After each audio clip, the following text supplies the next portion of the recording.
just me and my guitar.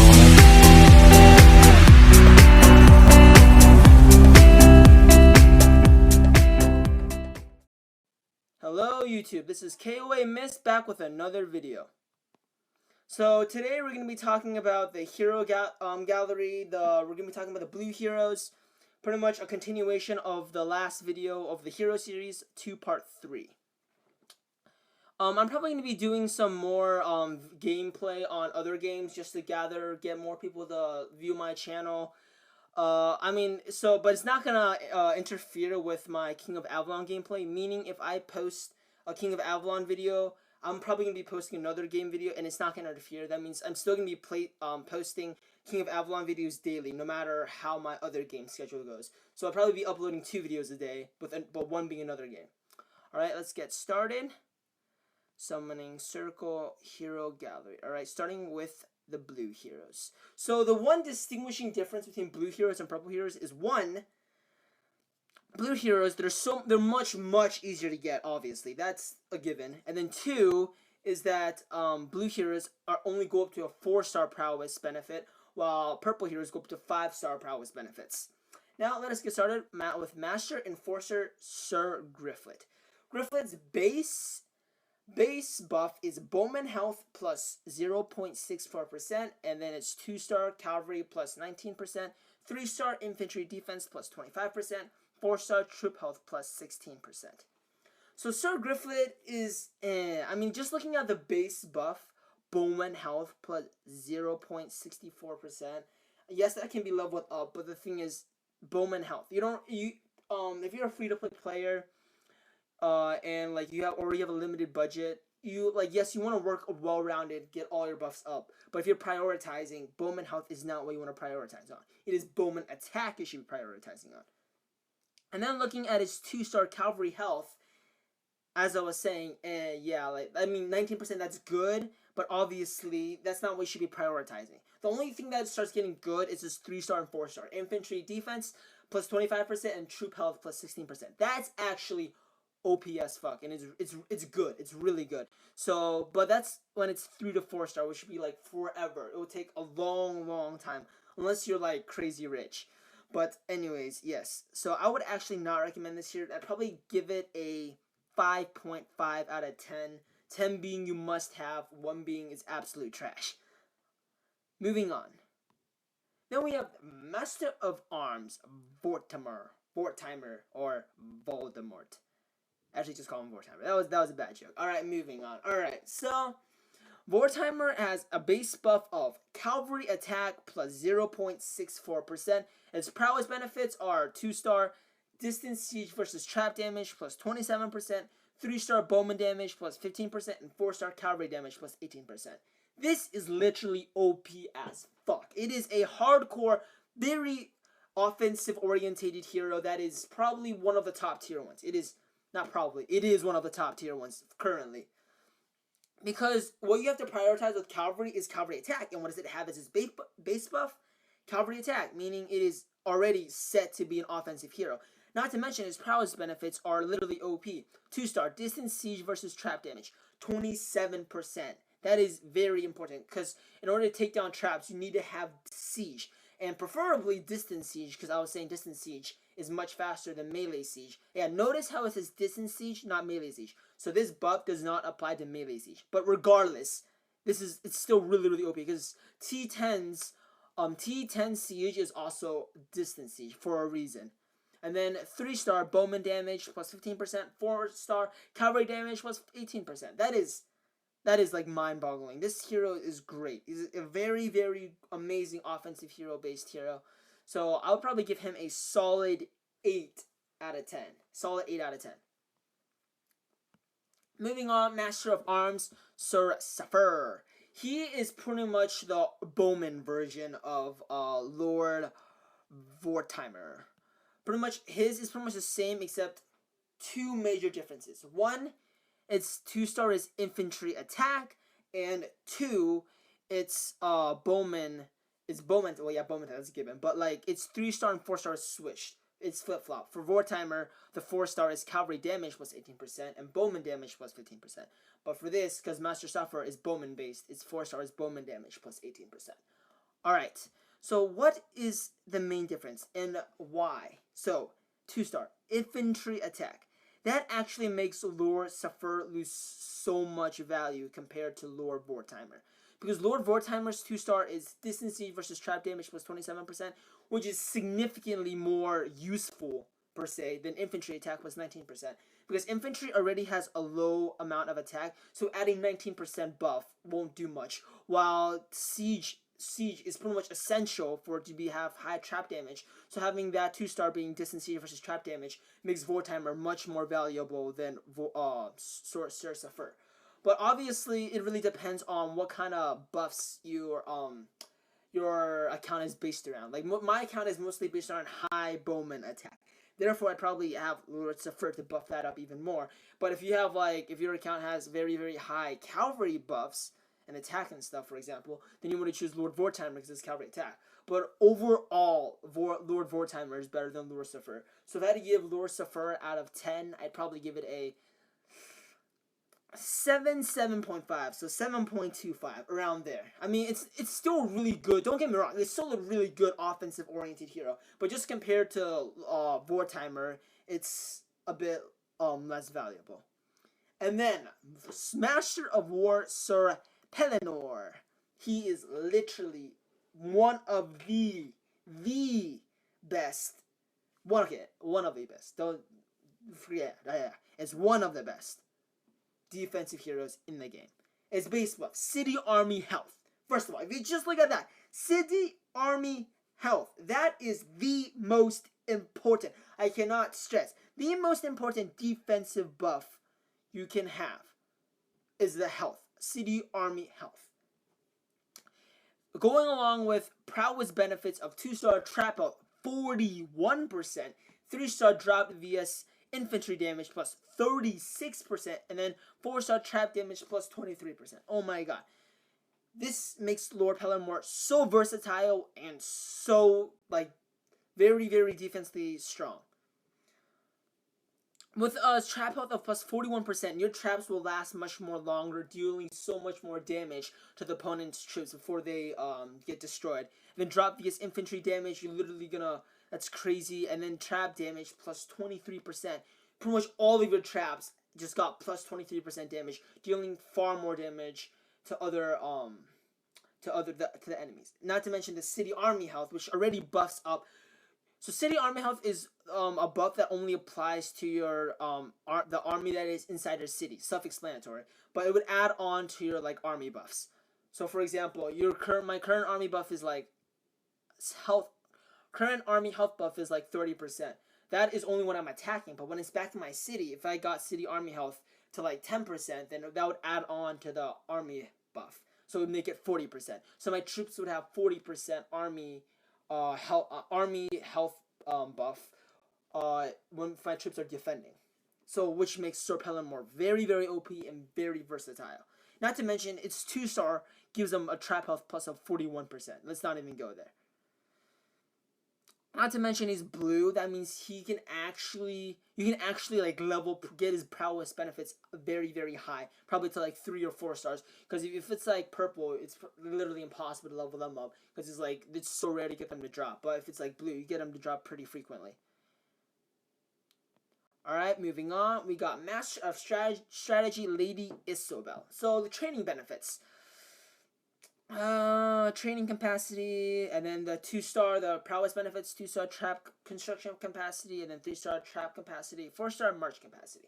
So, just looking at its basic buff, training capacity, that is my reaction, like, I don't know, because there's so many other better Master of Strategy heroes than Lady Isobel, just looking at the basic buff. Training capacity is literally useless because you can make up for the training capacity using upgrading or building more military tents, or just focusing more on the balance part of your lore talents. So it is kind of unnecessary for the training capacity for Lady Isobel. 2-star trap construction capacity, that's like as well. The only part that gets good is starting at the 3-star trap capacity plus 73k. Oh my hell. 5 digits adding on to your trap capacity, which makes pretty much everyone, not everyone, most people's trap capacity go into the 6 digits, which is crazy. Because think about it, 6 digits, that means like 100 something k traps. They must have to sacrifice a lot of their march capacity just to bring siege because of your traps, which is actually good. If you can force your opponent to bring a lot of siege instead of other troops, that actually can that's like a very good defensive strategy. 4-star march capacity plus 23k. I don't even have to talk about this. March capacity is one of the most important attack stats in the game, and the fact that it's adding 23,000 to that is unbelievable. Alright, moving on. Actually, wait, JK. Shit! I didn't give this out of 10 yet. Wait, did I even give the last one out of 10 yet? Fuck, I didn't give it out of 10 yet. Sorry, guys. My mind's been absent-minded. But going back to Sir Pellinor, I would probably give Sir Pellinor a 9 out of 10. Which is crazy high. Then, Lady Isabel, based on what we just discussed, I would probably give Lady Isabel a, I would say a 5 out of 10. Just because, yes, its 3-star and 4-star buffs are OP as fuck, but the thing is, you have to get it to 3-star, 4-star first. So on the way there, it's literally going to be useless. Now moving on. High Constable, Sir Peleus. Food production plus 0.91%. 2-star is iron production plus 27%. 3-star is food gathering speed plus 36%. 4-star is iron gathering speed plus 45%. Alright, looking at Sir Peleus. Food production plus 0.9%. This already makes him a pretty decent hero because, as I was saying, food gathering isn't that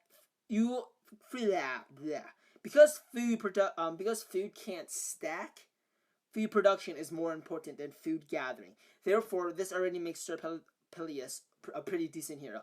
And then not to mention, his 2-star makes the iron production plus 27%. Yes, I was saying how iron gathering speed is more important than iron production. But wait, look at 4-star. Iron gathering speed plus 45%. Yes. And then 3-star is just a bonus food gathering of speed of plus 36%, which isn't really necessary. But hey, it's better than nothing. So looking at this here, it is a very good economy-based hero. Very good for like if you have a lot of farms in your city, this would be really good. Only if you have a lot of farms. Like my city, I only have 1 food-producing farm.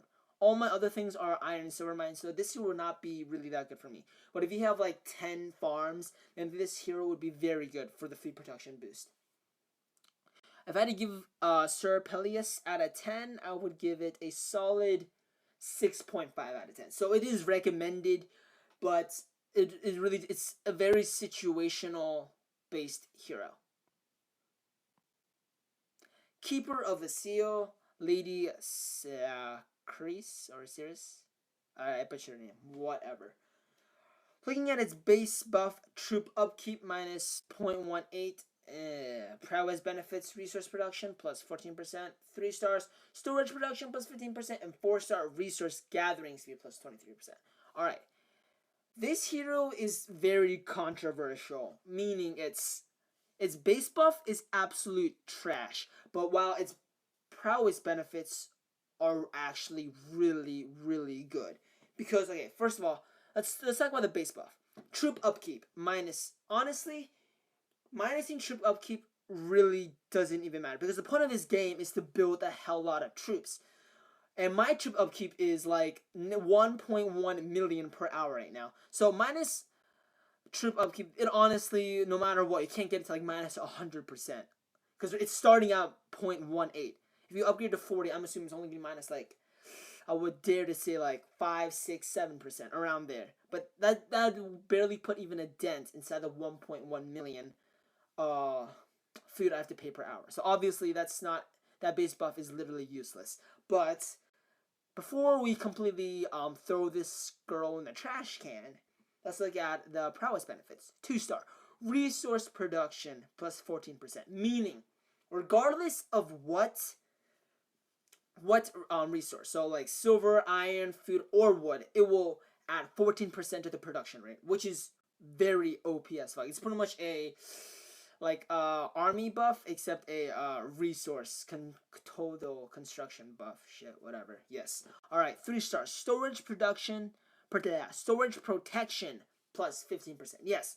This is also OP. It adds 15% to your storehouse, which can help you store more food or just store more wood in general, so you can keep it safe when people are attacking you. Or like if you try to get your storehouse very, very high, so you can like pretty much stack up enough food that you can just train your army without having to like gather food. You know what I mean? Like at least that's what I do. That's what you should do. You should always get your storehouse to a capacity where you can literally just train your troops by stacking up food, but you don't have to gather it, and the upkeep won't eat it. Like my storehouse can hold right now 2 million food, but that is because I have the Sickle of Plenty, which I do recommend people getting if you're planning on training a lot of troops. Anyways, moving on. 4-star resource gathering speed plus 23%. That means regardless the resource, the gathering speed is plus 23%. OP, OP, OP.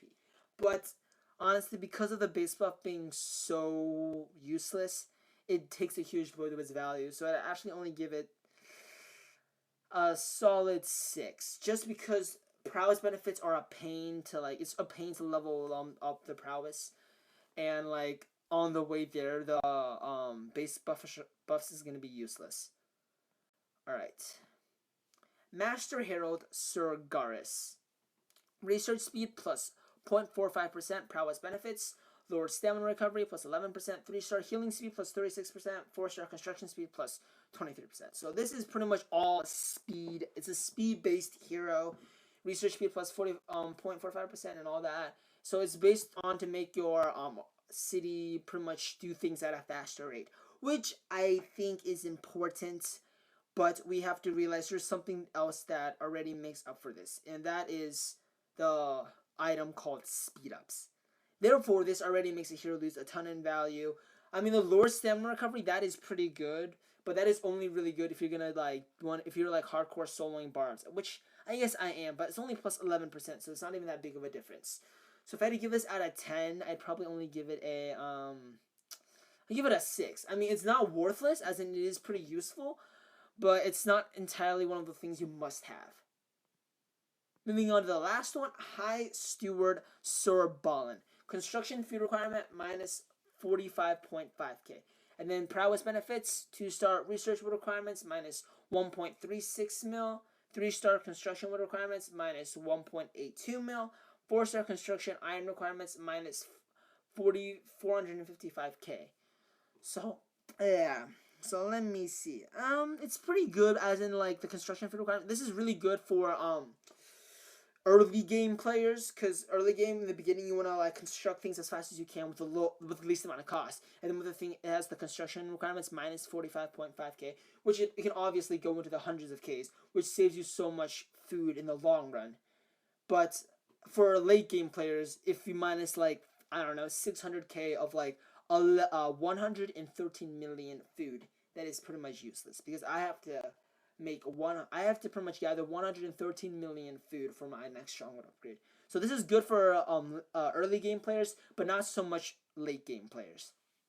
I mean, the prowess benefits are good, minus 1.36 million wood, minus 1.82 million wood, but that's only for one's for research, one's for construction. But the thing is, that's wood, and as I was saying earlier, it doesn't really save that much, because the wood requirements, construction and research, they eventually get so much that minusing that much is not even that big of a deal. Not to mention, wood is very there's always a surplus of wood, so you never have to fear of wood. If that was food, that would be a huge difference. Like if it was like research food requirements or construction food requirements minus 1.2 mil, okay, that actually makes a difference.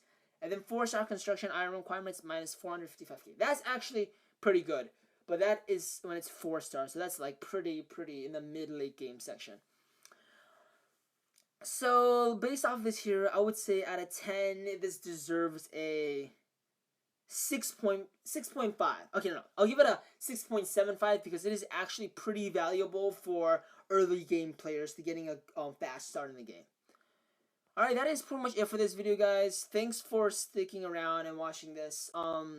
If you have any questions or concerns, please let me know in the comment section below. I'm a new YouTuber, so please let me know if there's any new video ideas you have, because I obviously can't think of them all. This channel is made for the viewers, so I hope you guys can chip in a bit, you know what I mean? JK. Anyways, yep. Please like, comment, share this video for more content, and as always, stay sexy.